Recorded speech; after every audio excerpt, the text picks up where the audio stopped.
Welcome back to கில்லி சோல். இன்னைக்கு நம்ம சேனல் என்ன பார்க்க போனா இந்தியாவுக்கும் சவுத் ஆப்பிரிக்கா நடைபெற்றிருந்த 2வது T20 மேட்சை குறித்து தான். இந்த மேட்ச்ல வந்து பார்த்தீங்கன்னா இந்தியா ஃபர்ஸ்ட் பேட் பண்ணியிருந்தாங்க. இந்தியாவுடைய ஓப்பனர்ஸாக இருக்கக்கூடிய சஞ்சு சாம்சன். ஸோ இந்த மேட்ச்ல நல்லா பர்ஃபார்மன்ஸ் பண்ணுவான்னு எதிர்பார்த்தாங்க. பட் ஆப்போசிட்ல இருக்கக்கூடிய மார்க் யான்சன் சூப்பராக பவுலிங் போட்டு, அதாவது ஸ்டெம்பை விட்டு அவர் விலகி மூவ் ஆகும்போது கரெக்டாக ஸ்டிக்லேயே போட்டு போல்ட் ஆக்கிட்டாரு. உண்மையிலே நல்ல பவுலிங். அதுக்கப்புறம் அபிஷேக் சர்மா வழக்கம் போல் 4 ரன்களை தன்னோட விக்கெட் இழந்துட்டாரு. ஷார்ட்ஸ் பால்ஸ் போட்டாவே அவர் வந்து ஈஸியாக அவுட் ஆயிடுவார் போல இருக்கு. அவர் அந்த பிரச்சனை கண்டினியூ ஆகிட்டே இருக்கு. சூரியகுமார் யாதவ் கேப்டன், அவரும் இந்த மேட்ச்ல பயங்கரமாக பர்ஃபார்மன்ஸ் பண்ணல. அவரும் தன்னோட விக்கெட் இழந்துட்டாரு. ஸோ ஒரு மாதிரி இந்தியா ரொம்ப கொலாப்ஸ் ஆயிட்டாங்க. வெறும் 15 ரன்களுக்கு 3 விக்கெட் ஆயிடுச்சு. ஸோ அதுக்கப்புறம் வந்து பார்த்தீங்கன்னா இந்தியாவை சேர்ந்த அக்ஷர் பட்டேல் மற்றும் திலக் வர்மா, ஆமாம், இவங்க 2 பேரும் கொஞ்சம் நல்ல டீசென்ட் பார்ட்னர்ஷிப் போட்டிருந்தாங்க. இவங்களோட பார்ட்னர்ஷிப்னால இந்தியா கொஞ்சம் கம்பேக் ஆனிச்சு. ஸோ நல்லா பண்ணுவாங்கன்னு எதிர்பார்த்த நேரத்தில் திலக் வர்மா வந்து பார்த்தீங்கன்னா அவுட் ஆயிருப்பாரு. நம்ம டேவிட் மில்லர் சூப்பரான ஒரு கேட்சை பிடிச்சிருப்பாரு. உண்மையில பார்க்குறது பயங்கரமாக இருந்துச்சு. ஸோ அதுக்கப்புறம் வந்து பார்த்தீங்கன்னா அக்ஷர் பட்டேல் தேவையில்லாத ஒரு நான் ஸ்ட்ரைக்கில் ரன் அவுட் ஆயிடுவார். அவரும் தன்னோட விக்கெட் இழந்தாரு. நல்ல டச்சில் இருந்தார். பட் அவரும் தன்னோட விக்கெட்டை இழந்துட்டாரு.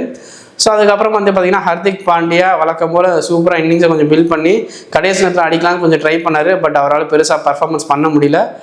கிட்டத்தட்ட 39 ரன்கள்லாம் அடிச்சிருந்தாரு. ரொம்ப எதிர்பார்த்தோம். கடைசி நேரத்தில் அவர் பயங்கரமாக அடிக்க முடியல.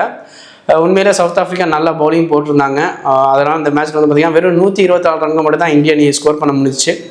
ஸோ 125 ரன்கள் அடித்தா வெற்றிங்கிற எளிய இலக்கோட சவுத் ஆஃப்ரிக்கா கிளம்புறாங்க. ஸோ இந்த மேட்ச் வந்து ஈஸியாக ஜெயிச்சிருவாங்கன்னு எல்லாம் எதிர்பார்த்தாங்க. பட் சவுத் ஆஃப்ரிக்கா அப்படிப்பட்ட டீம் இல்லை. எப்பவுமே வந்து ஈஸி டார்கெட் தான் ரொம்ப கொலாப்ஸ் ஆவாங்க. வருஷமாக நடக்கிற காரியம் தான். அதே மாதிரி தான் இந்த மேட்ச்சில் ரொம்ப கொலாப்ஸ் ஆகிட்டாங்க. ஒரு ஸ்டேஜில் வந்து பார்த்தீங்கன்னா வெறும் 66 ரன்களுக்கு 6 விக்கெட்டில் இழந்திருந்தாங்க. ஸோ இந்த மேட்ச்சில் வந்து பார்த்தீங்கன்னா 66 ரன்களுக்கு சவுத் ஆஃப்ரிக்கா 6 விக்கெட் விழுவதற்கு ஒருத்தர் தான் காரணமாக இருந்தார். அவர் யாருன்னு கேட்டிங்கன்னா நம்ம தமிழகத்தை சேர்ந்த வருண் சக்கரவர்த்தி. உண்மையிலே அவர் சக்கரவர்த்தி தான். வெறும் ஸ்டிக்கை மட்டும் தாங்க எடுத்துக்கிட்டு இருந்தார். அவர் போட்டாவே போல்டு தான். அந்தளவுக்கு பயங்கரமாக இருந்துச்சு. கிளாஸன் மட்டும் தான் கேட்ச் கொடுத்து அவுட் ஆனார். மீதி எல்லாருமே வந்து பார்த்தீங்கன்னா க்ளீன் போல்டு தான். அதுவும் டேவிட் மில்லர்லாம் சரியான பாலுங்க. அந்த பால் ஒன்றுமே அவரை பண்ண முடியல. அவரும் க்ளீன் போல்ட் ஆகிட்டாரு. ஸோ 66 ரன்களுக்கு 6 விக்கெட் அப்படிங்கிற போது இந்தியா கண்டிப்பாக இந்த மேட்சை ஜெயிச்சிருவாங்க எல்லாம் எதிர்பார்த்தாங்க. பட் அங்கே தான் ட்விஸ்டே நடந்துச்சு. சவுத் ஆஃப்ரிக்காவை சேர்ந்த குட்டி ஏபிடி வில்லர்ஸ்னு சொல்லப்படுகிற கிறிஸ்டியன் ஸ்டப் வந்து சூப்பராக ப்ளே பண்ணி அவர் தான் இந்த மேட்சை வந்து ஒரு வின்னிங்க்கு கொண்டு போனார்.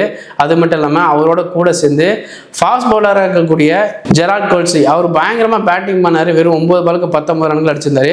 இவருடைய பேட்டிங்னால தான் சவுத் ஆப்பிரிக்கா ஈஸியாக அந்த மேட்சை ஜெயிக்க முடிச்சு. அது ஒரு வித்தியாசத்தில்.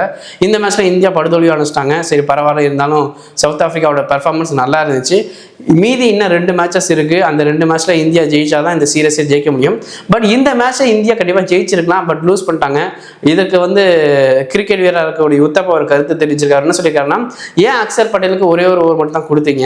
அவர் நல்லா போட்டிருந்தாரு. ஸ்பின்னருக்கு தான் வந்து சவுத் ஆஃப்ரிக்கா ரொம்ப தடுமாறினாங்க.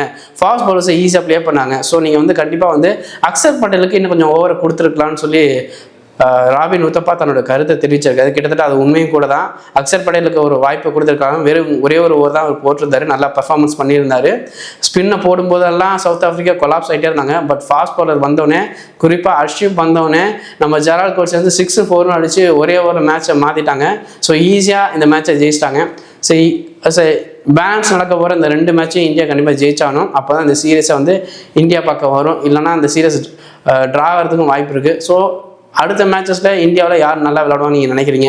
மறக்காமல் உங்களோட கருத்துக்களையும் விமர்சனங்களையும் கமெண்ட் செக்ஷனில் சொல்லிட்டு போங்க. தேங்க்யூ.